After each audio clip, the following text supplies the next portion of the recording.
stuck here forever. Well, that's one of the things that I kind of go with. Like, what if this never changes? What if I acknowledge that I'm not feeling so great right now, and like the fear's like I might not ever change? It's always going to change because we are always evolving. Hence the title, Accepting Ourselves While We Are Evolving. Now, if any of this is resonating with you and you want more, Louise Hay is a great person to turn to. Eckhart Tolle is a great person to turn to. Brene Brown is a great person to turn to. And I don't know if she's written books, but I know she has a blog. Patty can tell me. Martha Beck. Does she have books or just blog? She has books. Okay.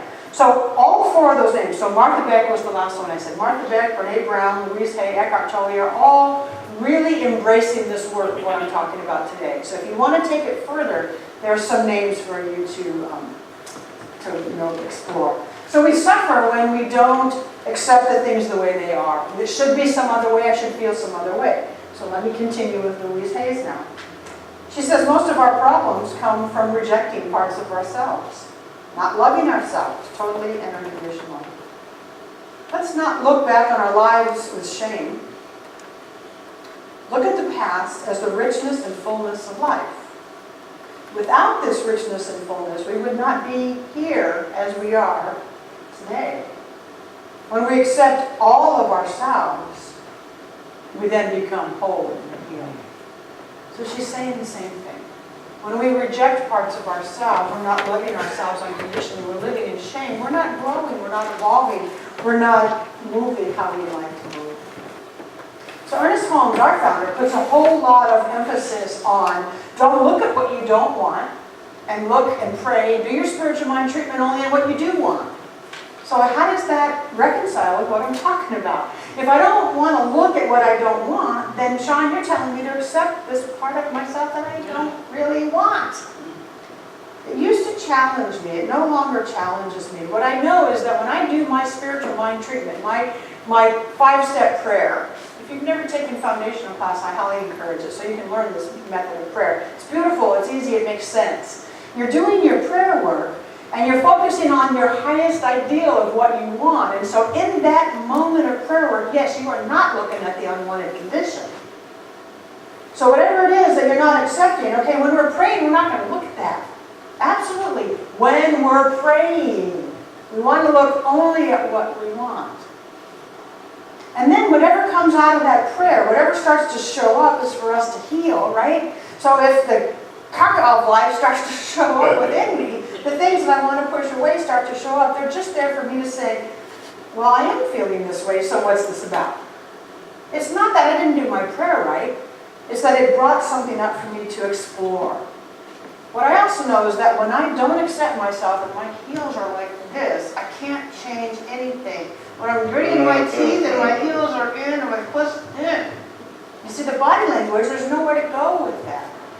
So for me, the whole idea of accepting all of myself, as hard as it is sometimes, because shoot, we don't like the parts of ourselves that feel less than, or when the feelings don't feel joyous and loving and happy and light, when we have those heavy feelings, are not the greatest thing to experience. Maybe they're just here to say, look at me, look at me, look at me. So we can do something to say, I see you, I get your lesson, I know what it is you're trying to teach me now, and then it can melt away. That's part of accepting. And it's kind of like peeling back the onion. You all know how an onion works, right? Yeah. You take a class and you learn this stuff and you peel away one level of, maybe the old stuff of I'm not good enough. You throw that away and you think, all right, I got this. Next thing you know, you go, whoa, wait a minute, maybe I don't got this. How come I'm struggling with it again? I had an epiphany in my meditation this morning along the lines of it's okay for me to feel what I feel. You would think that, I've talked about that thousands of times, but I had another onion experience this morning in my meditation in an area of my life where I was telling myself in some manner that it wasn't okay to feel what I was feeling because it involves my family. And that's hard. And then the little voice said, it's okay to feel what you're feeling. There's a difference between feeling it and acting out on it. I'm not saying that I'm going to all of a sudden start dumping all my feelings on everybody about it. I'm going to process it appropriately. But I wasn't even really allowing myself to feel it.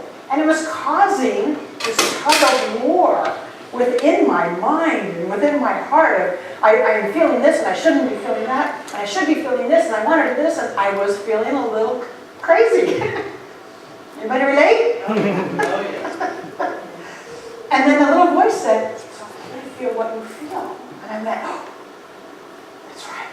It's like I heard it for the first time. Which it's just another level of the onion. Because I've heard it, I've said it thousands of times. Yeah. But it just landed in a different way. All of a sudden you go, "Oh, wow," epiphany moment. When we're in resistance, those epiphany moments can't happen.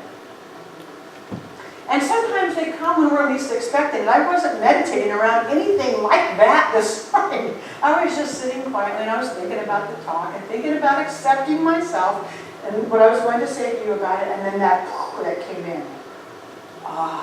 Thank you. Just gave me another story. If I had been too much in resistance, I wouldn't have been able to let that come in. So non-resistance lets that come in. Okay, so go back to Ernest Holmes. Okay, so we're doing our spiritual work, our spiritual mind treatment, not looking at the unwanted condition at the moment. Great, we do our prayer work from that place of ideal. But he also says we can only start from where we're at. That sounds so simple, but I don't know about you, I want to start at the finish line. Yeah. We can only start where we're at. That to me says acceptance. He says there is a law of unfoldment in humanity which says that we can advance only by going from where we are to the place we'd like to be. It didn't say we can skip over it and get there.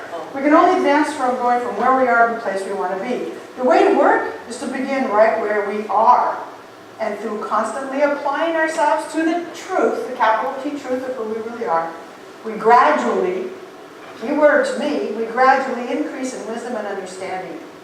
In this way alone will good results be obtained.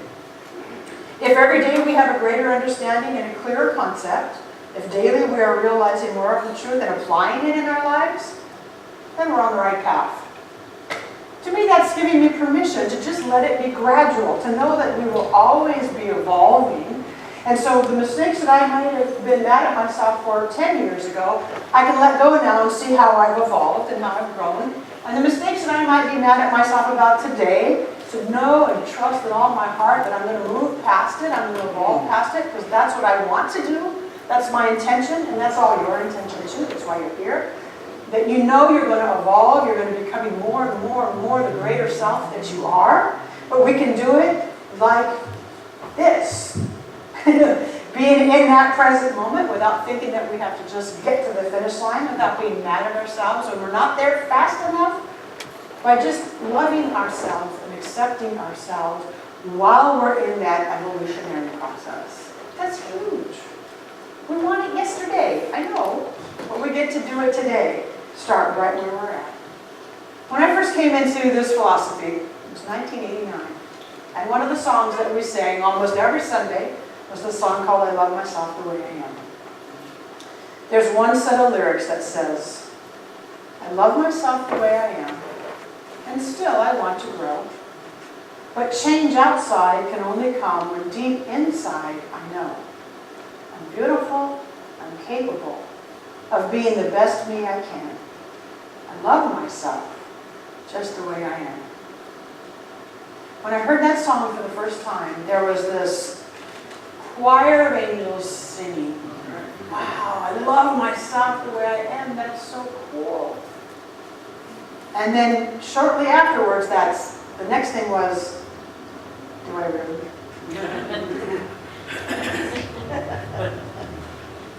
It's been a lifetime process, it seems like, since 1989 until now. I love myself the way I am. But still I want to grow. But change on the outside can only come when deep inside I know I'm beautiful, I'm capable of being the best me I can. I love myself just the way I am. That's the gentleness that gets applied while we are evolving. You know you're going to evolve. You can look back at your life and you can see it, how you've already evolved. You can see it. I can see my evolution. Use that to know that the same is happening right now, even if you're judging yourself harshly.